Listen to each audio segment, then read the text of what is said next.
예, 홍준표 후보가 나오셨는데요. 자, 오늘의 마지막 순서입니다. 오늘의 마지막 순서고, 제가 앞선 말씀드린 대로 22분의 시간이 주어집니다. 시간은 잘 지켜주시고요. 자, 그러면 순서에 따라서 박 교수님이 먼저 질문을 시작하는 걸로 해서 그 다음부터 이제 자유롭게 토론해 주시면 됩니다. 자, 타이머 시작해 주시죠.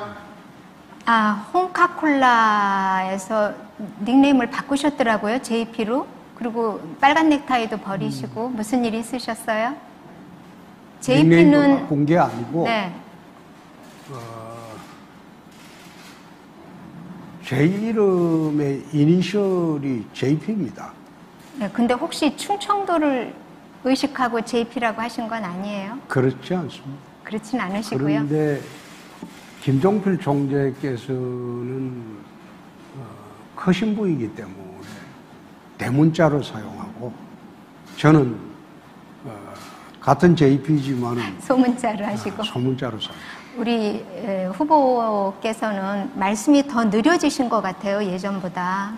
시간은 20분밖에 없으니까 다음 질문 넘어가도록 하겠습니다. 네.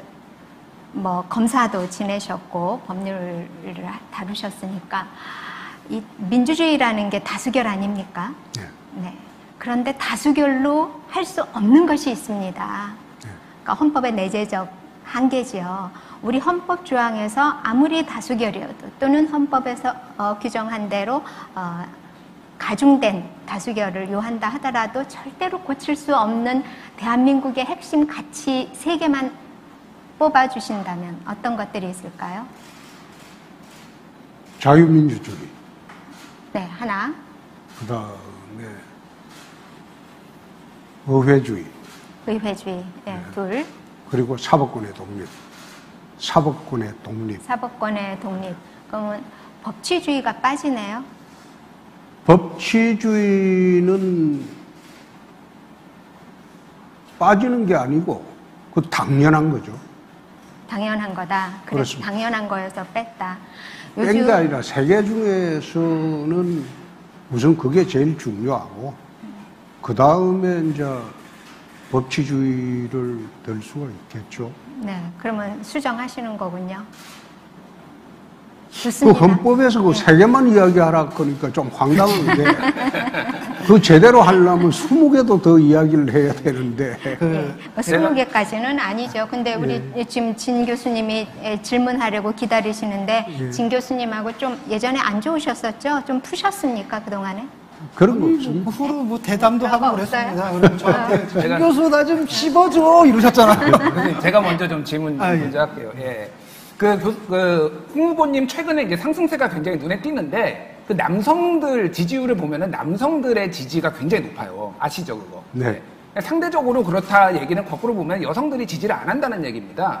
왜 여성들은 왜 홍준표 후보를 지지를 안 할까요? 혹시 이게 예전에 그 여성 비하, 막말, 발언, 뭐 입에 담기도 그렇지만 뭐 돼지발정제, 뭐 이런 자서전에 이런 것들이 굉장히 좀 안 좋은 이미지로 남아서 차마 홍준표는 못 찍겠다 이런 거가 많은 거 아닌가요? 그렇습니다. 아, 맞나요? 그러니까 제가 이어서 좀 질문을 드릴게요. 너무 쉽게 인정을 하셔서. 예전에 자유한국당 당대표 하실 때 류혀의 최고위원하고 설전이 있었잖아요. 그때 기억하십니까? 류혀의 최고위원하고 성희롱 논란이 있었잖아요, 그때. 그거는 근거 없는 낭설이죠. 예, 그러니까 제가 좀 설명을 드릴게요. 근데 그때 24년간 성희롱을 한 번도 안 했다 페이스북에 그렇게 쓰셨어요. 네. 근데 2011년에는 경향신문 여기자한테 너 진짜 맞는 수가 있다 이렇게 얘기를 했고요. 그때 당대표 선거 나갔는데 나경원 후보한테 거울 보고 분칠이나 하는 후보는 안 된다 이렇게 얘기를 했고요. 그리고 대학생과의 간담회에서는 이대 계집애들 싫어한다. 꼴 같지 않은 게 대들어서 패버리고 싶다. 이런 말씀 하셨어요. 이거는 성희롱 발언 이런 거 아닙니까? 그게 성희롱입니까? 그거 성희롱 발언 아니라고 생각해요? 다시 한번 검토해 보시죠. 돼지발정제는 그게 막말이라면 내 수용을 하겠는데 그건 성적 희롱은 아니죠. 아니 성적 수치심을 느끼고 그 류여의 위원한테는 주막집 주모의 푸념 같은 거를 듣고 있을 수 없다. 그 주막집 주모라고 했는데 그거는 성희롱 발언 아닙니까? 그거는 그렇게 지칭한 건 아니죠. 그래도 성차별 그거는 아마 잘못된 거로 알고 있습니다. 그러면 성차별 발언이라고는 인정하십니까 그러면?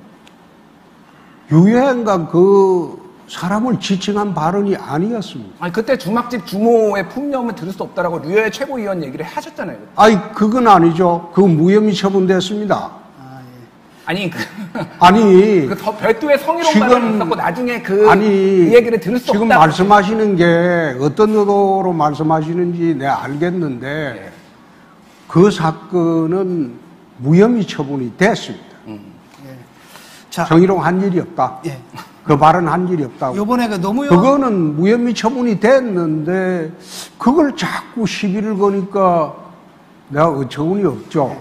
요번에 노무현 대통령 그 참배하셨죠? 그렇습니다. 그 저기 아방궁 발언한 거 마음속으로 좀 사죄하셨습니까? 그거는 진작 해명을 했는데요. 그거는 제가 아방궁 발언을 하게 된 경위가 노무현 대통령 집을 두고 한 게 아니고 그 주변에 퇴임을 앞두고 국비 지방비가 들어간 게 한 1,000억 가까이 됐다. 예. 그래서 아방궁 발언을 했는데 실제로 가보니까 아니었다. 그래서 사과 발언 다 했습니다. 예. 그리고 경남지사 할 때도 참배를 했습니다. 예.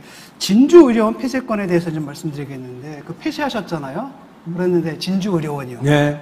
그랬는데, 이번에 이제 코로나 사태를 통해가지고, 사실, 그 공공의료 기관이 지방에도 필요하다는 사실이 드러났고, 그래서 진주의료원을 폐쇄했던 것에 대해서 사과를 하라 이런 얘기도 있거든요.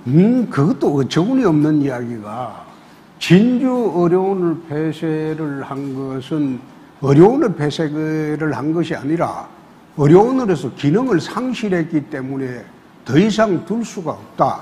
그래서 정리한 것이고 이번에 코로나 사태 대비해서는 제가 마산 의료원을 새로 신축을 했습니다.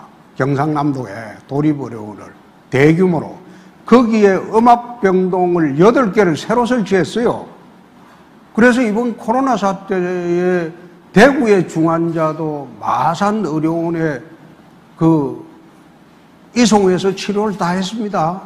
오히려 코로나 사태 때 제가 지사할 때 만든 마산 의료원의 음압병동 때문에 훨씬 덕을 봤죠. 그거는 일방적인 주장입니다. 관련된 질문인데 제가 보건의료 쪽 분들한테 얘기를 들으면 홍준표가 대통령이 되면은 전국의 공공병원 다 폐쇄해서 지금 코로나 환자의 80%가 공공병원에서 하고 있는데 이게 지금 코로나 대응을 할 수가 없다. 굉장히 우려된다. 이런 식의 지금 얘기들이 있어요. 지금 진주 그런 말씀하시는 분들은 절대 저를 안 찍습니다. 아 그런가요? 안 찍으니까 그러면 그리고 왜 그런가 하면 네. 그거는 억지 논리니까.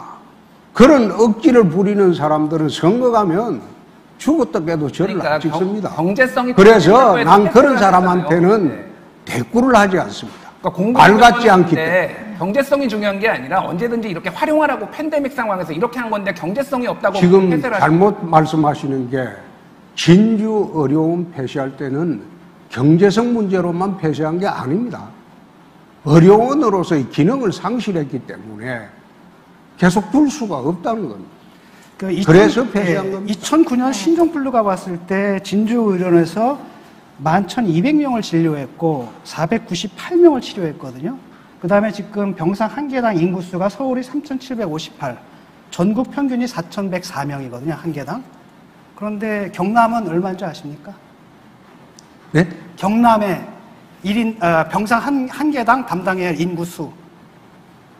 그거는 그 당시에 서부 경남 같은 경우에 보건복지부가 발표한 것은 의료 과잉 지역으로 발표를 그래서 했습니다. 거기가 경남 같은 경우에 11,280명이거든요. 그러니까 전국 평균의 3배에 가깝습니다. 근데 그게 상당 부분 진주의료원을 폐쇄한 데서 발생한 효과다. 진주의료원 폐쇄 가지고 자꾸 그런 식으로 네, 다른 질문 할게요. 좌파적 사고로 주장을 하시는데 그거는 이미 대법원에서도 내 이렇게 소송을 내보이지 해버리나 않습니까? 했고 네, 다른 질문 할게요. 그 당할 만큼 네. 다 당했는데 그게 네.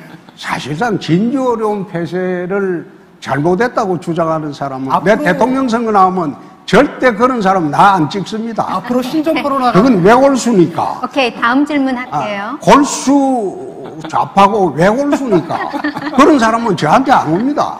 난 그런 사람 보고 대통령 선거 나가는 거 아니, 아니에요. 간호사들이 다 네. 좌파입니까 그럼? 전 자, No, 다음, no, no. 다음 그래, 질문할게요. 억지 논리를 말씀하시는 지금 면접관이 내가 참 그 생각이 좀 답답합니다. 국민 여러 의견을 뭐 대변하시는 측면들도 있으니까 이 다음 국민 질문- 여론을 대변하는 거는 내 받아들이죠. 네, 다음 질문 그런데 할게요. 일방적으로 편향된 시각으로 그 질문을 하니까 그런 거는 내 받아들이기가 네, 어렵다. 저희가 질문하는 게 자. 상당 부분 많은 국민들이 생각하는 것을 많은 국민이 아니라 소수의 좌파들, 극좌파들이 생각하는 거죠. 자, 다음 질문 넘어갈게요. 시간이 20분밖에 없습니다. 하십시오. 정책에 대해서 제가 관심을 많이 가졌는데 정책 발표했다고 저한테 온 자료는 딱 PPT 한 장이더라고요. 그래서 제가 많이 놀랐습니다. 그래서 다른 데서 이렇게 좀 찾아보니까 부처를 축소하겠다, 의원 수를 감소하겠다, 징병제를 폐지하겠다 이런 정책을 내셨다고 하던데 맞습니까? 네. 뭘 폐지하겠다? 징병제. 징병제. 모병제. 아, 예. 그래서 잘못 알고 계신데 그래서 정확하게 징병제를 폐지하겠다. 그렇죠? 네. 예. 그래서 제가 정확한 정책을 좀 알고 싶었는데 예. 잘 정책 발표회 때 PPT가 딱 한 장이어서 제가 너무 놀랐어요. 근데 의원 수 감축하겠다. 제가 18대 때 국회의원 수 200명으로 줄이자고 법안 내는데 동의 안 해주시고 지금 와서는 축소하시겠어요? 나는 그건 기억이 없습니다. 몇 명으로 축소하시겠어요? 그냥 가장 편한 대답이 그때 기억 안 난다 이런 거 아니에요? 기억 안 난다는 게 아니고 그 당시에 아마 의원님이 소수당에 있었기 때문에 관심을 안 썼겠죠. 그러게요. 소수당에서 소수에 대한 관심이 좀 부족하신 거 제출하는 아니에요? 법안이 통과되기가 상당히 어려웁니다. 그러니까 홍 의원님이 그 당시 홍 의원님이 원내대표도 원내대표. 하시니까 해주셨으면 의원수 그때 감축할 수 있었는데 그건 그렇고요. 의원수를 몇 명으로나 줄이려고 하십니까?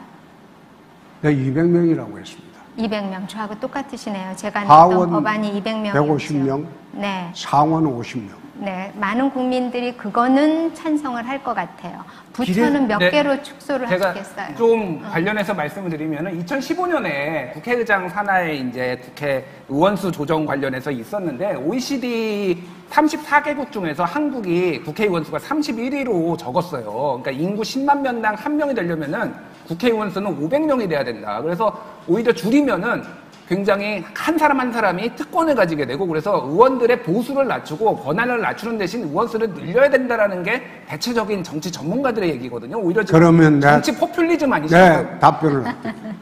1917년도에 미국 인구가 지금보다 3분의 2 정도 됐을 때 하원수가 435명입니다.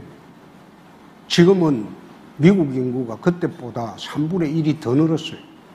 3억 2천 명. 그래도 미국은 하원수를 늘린 일이 없어요. 미국 기준으로 하면 우리나라 국회의원 수는 7, 80명만 하면 됩니다. 그게 2012년에 그런데 왜 국회의원을 그래 많이 늘리자고 하는지 예. 나는 이해하기 어렵다. 2012년에 안철수 후보가 똑같이 100명 줄이자라고 얘기한 건데 혹시 안철수 후보 공약을 카피하신 건 아닌가요? 제 질문하시는 게 카피했다니까요. 꼭 저래 베베 꼬여서 질문하니까 내가 답변하기가 난감하네요. 딴 질문하십시오. 부처는 얼마나 축소를 하시겠습니까? 부처는 몇 개나 어떤 부처를 축소하시겠습니까? 부처는 여태 발표한 거는 외교와 통일부를 통합한다. 그리고 외교통일부. 여가부와 보건복지부를 통합한다. 그리고 중소기업 벤처부하고 산업부를 통합한다. 지금은 성격이 내가 비슷한 세 개만 거죠. 이야기를 하겠습니다. 그 더 이상 이야기를 하면 각 부처에서 혹시 엄청난 저항이 들어오는 수가 있으니까 자, 그 세 개만 네. 우선 이야기하겠습니다. 네. 비례대표제를 폐지하자라고 말씀하셨지 않습니까? 네. 그건 비례대표 네. 없애자. 그렇습니다. 지금 우리 국민들은 1인 1표가 아니라 1인 2표잖아요. 하나는 인물투표, 하나는 정당투표인데 만약에 비례대표를 이제 폐지하게 되면 우리는 한 표만, 그러니까 국민은 이제 한 표를 잃어버리는 거죠. 근데 이게 당시 그 헌법재판소에서 이게 위헌 판정이 나가지고 이 제도가 도입된 거거든요. 만약에 비례대표를 없앨 경우에 헌법재판소에서 또다시 위헌 판정이 날 수 있는 거 아닐까요? 헌법을 바꾸는 판인데 무슨 헌법재판소가 필요합니까? 헌법을 바꾸는 판인데 무슨 헌법재판소가 필요합니까? 아니, 그러니까 이거 선거제도 개혁. 제가 한번 헌법재판소 한번 이야기를 해볼까요? 네. 지난 탄핵 때 헌법재판소에서 하는 거 보니까 헌법재판소도 폐지하는 것도 검토를 해야 되겠더라. 아무 기능 행사 못해요. 차라리 헌법재판소를 폐지하고 대법원으로 통일하는 게 어떠냐. 그 이야기도 많이 나옵니다. 지금 헌법을 폐지하는 바인데 무슨 헌법에 위반되냐. 아니, 이제 국민의힘을 폐지하는 건 어떨까요? 왜냐하면 국민투표에 붙이면 압도적 다수가 찬성할 것 같은데. 예? 국민의힘 자체를 폐쇄해버리는 거죠. 글쎄요. 내가 볼 때는 이제 국민투표를 하게 되면 절대 다수가 찬성할 것 같거든요.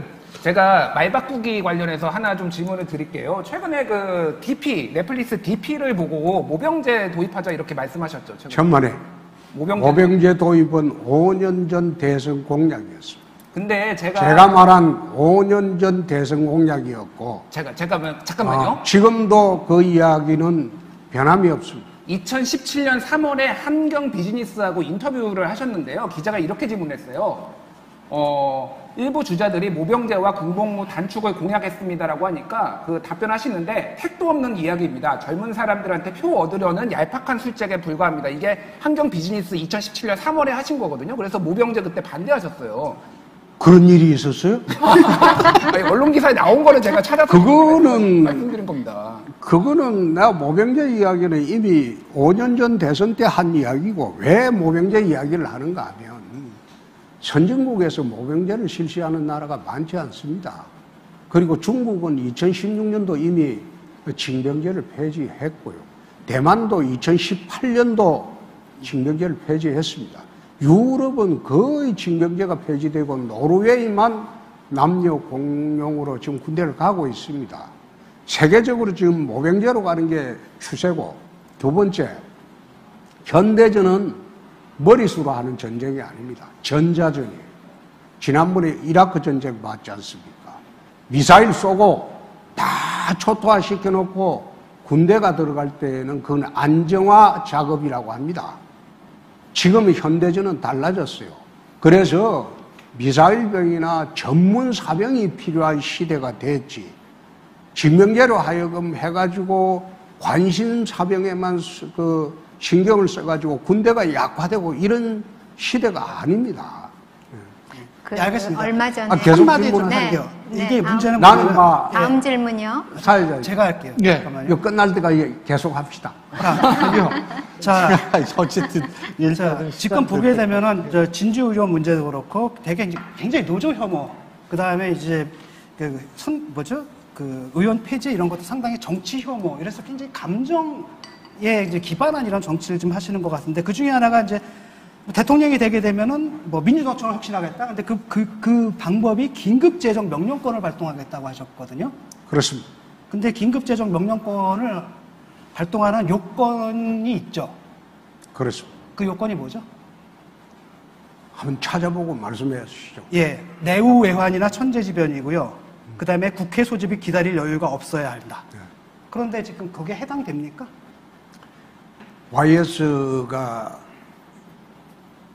금융칠변제 도입할 때 그 요건에 해당됐어야 했습니까?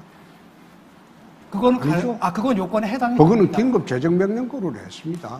그럼 그거는 시작할 때는 예. 그리고 난 뒤에 국회를 통해서 입법화를 했습니다. 그거는 해당이 됩니다. 왜냐하면 알려서는 안 되는 거고 국회를 소집할 여유가 없습니다. 왜냐하면 이게 알려지는 순간에 소집하는 순간에 그 사실이 알려지기 때문에. 하지만 아니, 노조를 가만있어. 때려잡기 위해서 내후 외환도 아니고 천재지변도 아니고 아니, 그다음에 그런 논리대로 한다면 민주노총 잡겠다는데 강성노조 잡겠다는데 알려지면 되겠습니까?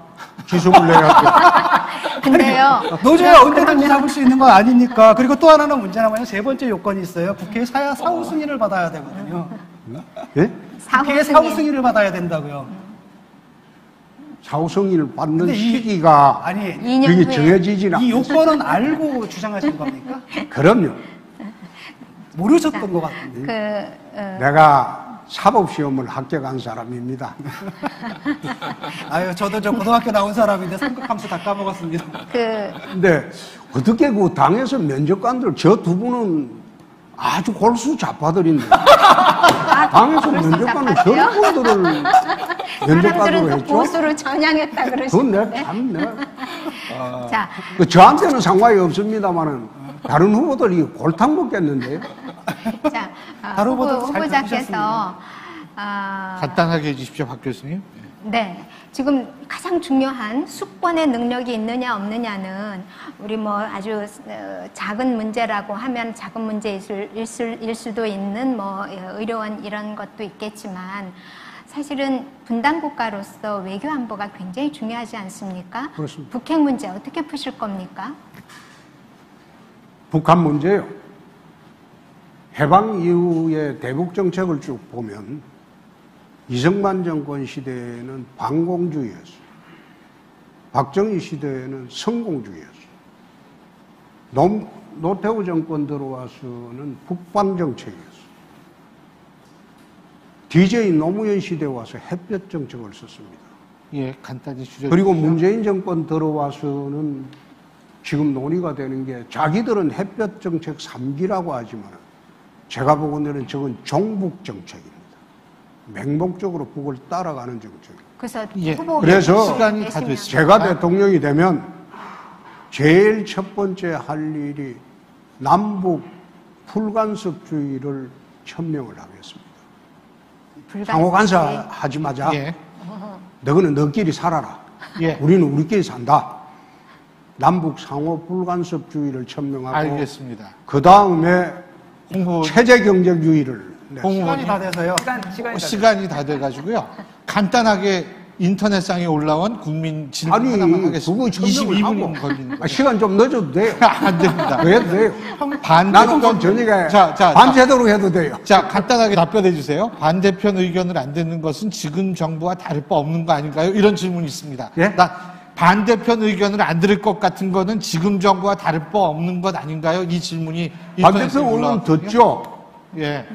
다 듣죠? 아니, 지금 좌파라고 좌파라고 뭐라고 치셨잖아요. 좌파라고 골수 좌파라고 뭐라고 치셨잖아요. 예. 아니 그게 아니고 베베 꼬여서 질문을 하니까 알겠습니다. 시간이 다 됐습니다. 22분. 오늘 6분 했는데 정확하게 시간 22분씩 다 했거든요. 아니, 예, 더 기계적 편표. 카메라 좀 끄고 뭐 하시죠. 재밌어가지고. 근데 어쨌든 우리 홍준표 후보님 오늘 수고 많이 하셨습니다. 네, 고맙습니다. 수고하셨습니다. 수고하셨습니다. 아이고, 예, 지금까지 고생하셨어요. 홍준표 후보의 국민 면접 씹어달래면서. 했었고요. 예, 수고하셨습니다.